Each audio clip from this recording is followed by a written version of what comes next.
Hello നമസ്കാരം. ഞാൻ Bindu Vipin. ബിന്ദുസ് spices വേൾഡിലേക്ക് എല്ലാവർക്കും സ്വാഗതം. നമ്മളെല്ലാവരും മറന്നു തുടങ്ങിയ ഒരു പഴയകാല വിഭവമാണ് ഇന്നത്തെ എൻ്റെ റെസിപ്പി. നമ്മുടെയൊക്കെ കുട്ടിക്കാലത്ത് നമ്മുടെ അമ്മമാരും അമ്മൂമ്മമാരും ഒക്കെ ഉണ്ടാക്കി തന്നിരുന്ന ഒരു വിഭവം, പൊടിയരി ഉപ്പുമാവ്. നിങ്ങളിൽ എത്ര പേർ പൊടിയരി ഉപ്പുമാവ് കഴിച്ചിട്ടുണ്ടെന്ന് എനിക്കറിയില്ല. ഞാനൊക്കെ എൻ്റെ കുട്ടിക്കാലത്ത് പൊടിയരി ഉപ്പുമാവ് കഴിച്ചിട്ടുണ്ട്. ഇതിപ്പോൾ പുതിയ തലമുറയ്ക്ക് ഈ ഒരു രുചി ചിലപ്പോൾ പരിചയം ഉണ്ടാവില്ല.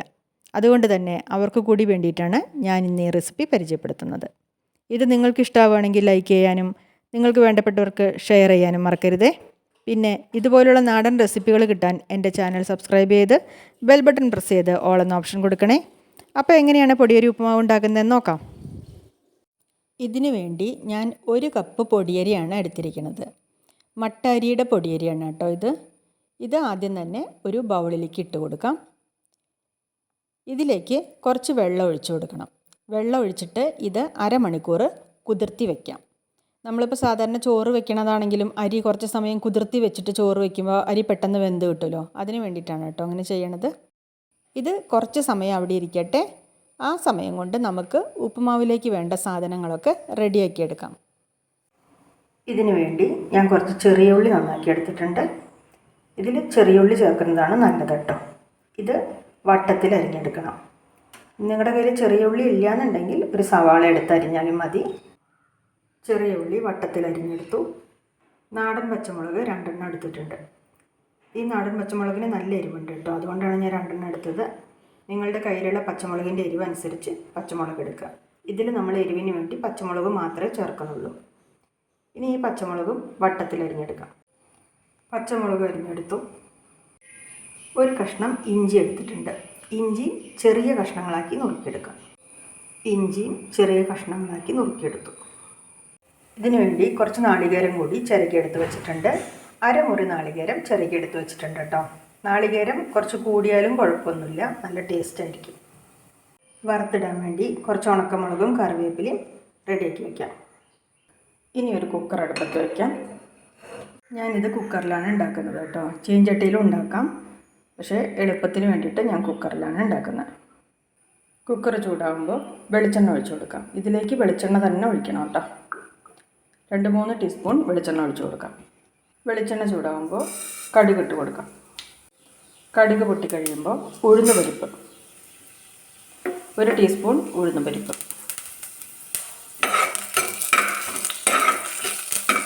ഇനി ഇതിലേക്ക് ഉണക്കമുളകും കറിവേപ്പിലയും. ഇത് നമ്മൾ അരിഞ്ഞു വെച്ചിട്ടുള്ള ചുവന്നുള്ളി, ഇഞ്ചി, പച്ചമുളക്.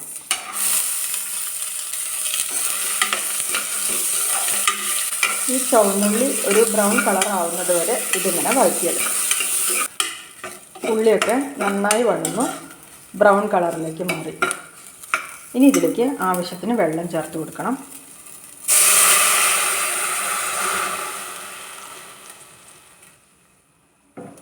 ഒരു കപ്പ് അരിക്ക് ഞാൻ 2 കപ്പ് വെള്ളമാണ് ചേർത്ത് കൊടുക്കുന്നത് കേട്ടോ. ഇതിലേക്ക് ആവശ്യത്തിന് ഉപ്പ് ചേർത്ത് കൊടുക്കാം. ഉപ്പ് ചേർത്തിട്ട് നന്നായിട്ടൊന്ന് ഇളക്കി കൊടുക്കാം. ഈ വെള്ളം കുറച്ചെടുത്ത് ടേസ്റ്റ് ചെയ്ത് നോക്കണം. ഉപ്പ് ലേശം മുന്നിട്ട് നിൽക്കണം കേട്ടോ, എന്നാലേ അരി വേവിക്കുമ്പോൾ ഉപ്പ് കറക്റ്റ് ആവുള്ളൂ. അപ്പോൾ ഈ വെള്ളം ഒന്ന് തിളയ്ക്കട്ടെ.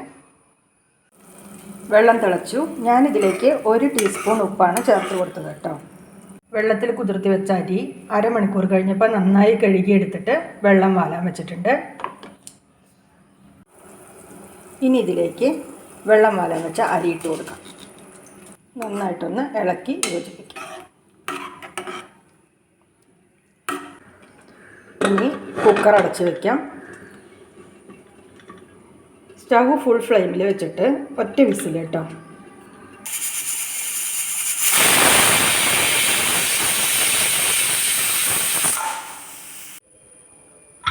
കുക്കറിൻ്റെ എയറൊക്കെ പോയി. ഈ കുക്കർ തുറന്ന് നോക്കാം.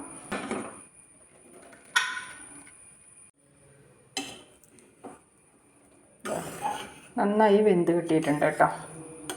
എന്നാൽ കുഴഞ്ഞു പോയിട്ടൊന്നുമില്ല, നന്നായിട്ട് വെന്ത് കിട്ടിയിട്ടുണ്ട്. ഇനി ഇതിലേക്ക് നമ്മൾ നേരത്തെ ചിരകി വെച്ച നാളികേരം ഉണ്ടല്ലോ, അത് ചേർത്ത് കൊടുക്കാം. നന്നായിട്ട് ഇളക്കി യോജിപ്പിക്കാം. നാളികേരം എത്ര ചേർത്താലും ടേസ്റ്റാണ് കേട്ടോ. കൂടുതൽ നാളികേരം ചേർത്താൽ കൂടുതൽ ടേസ്റ്റാണ്. ഞാനിതിൽ 1/2 കപ്പ് നാളികേരമാണ് ചേർത്ത് കൊടുത്തത്. നാളികേരം ചേർത്ത് മിക്സ് ചെയ്തതിന് ശേഷം കുക്കർ വീണ്ടും ഞാനൊന്ന് അടച്ച് വയ്ക്കുന്നുണ്ട് കേട്ടോ. ഇതൊരു 10 മിനിറ്റ് ഇങ്ങനെ ഇരിക്കട്ടെ. അതിന് ശേഷം സെർവ് ചെയ്യാം. അങ്ങനെ പഴയകാല ഓർമ്മകൾ ഉണർത്തുന്ന നമ്മുടെ പൊടിയരി ഉപ്പുമാവ് ഇവിടെ റെഡി ആയിട്ടുണ്ട് കേട്ടോ. ഇതിന് പറ്റിയ ഏറ്റവും നല്ല കോമ്പിനേഷൻ പപ്പടമാണ് കേട്ടോ. അപ്പോൾ നിങ്ങൾ ഇതുവരെ പൊടിയരി ഉപ്പുമാവൊന്നും ഉണ്ടാക്കിയിട്ടില്ലെങ്കിൽ ഇനി മാർക്കറ്റിൽ പോകുമ്പോൾ പാക്കറ്റിൽ പൊടിയരി കിട്ടും. പൊടിയരി വാങ്ങിച്ച് പൊടിയരി ഉപ്പുമാവ് ഉണ്ടാക്കി ഇതുപോലെ പപ്പടമൊക്കെ കാച്ചി അതൊന്ന് കഴിച്ച് നോക്കൂ കേട്ടോ. നല്ല അടിപൊളിയാണ്. അപ്പോൾ ഈ വീഡിയോ നിങ്ങൾക്ക് ഇഷ്ടമായി എന്ന് ഞാൻ വിചാരിക്കുന്നു. അടുത്ത വീഡിയോയിൽ നമുക്ക് വീണ്ടും കാണാം. ഇതുവരെ വീഡിയോ കണ്ട് സപ്പോർട്ട് ചെയ്ത എല്ലാവർക്കും നന്ദി. നമസ്കാരം.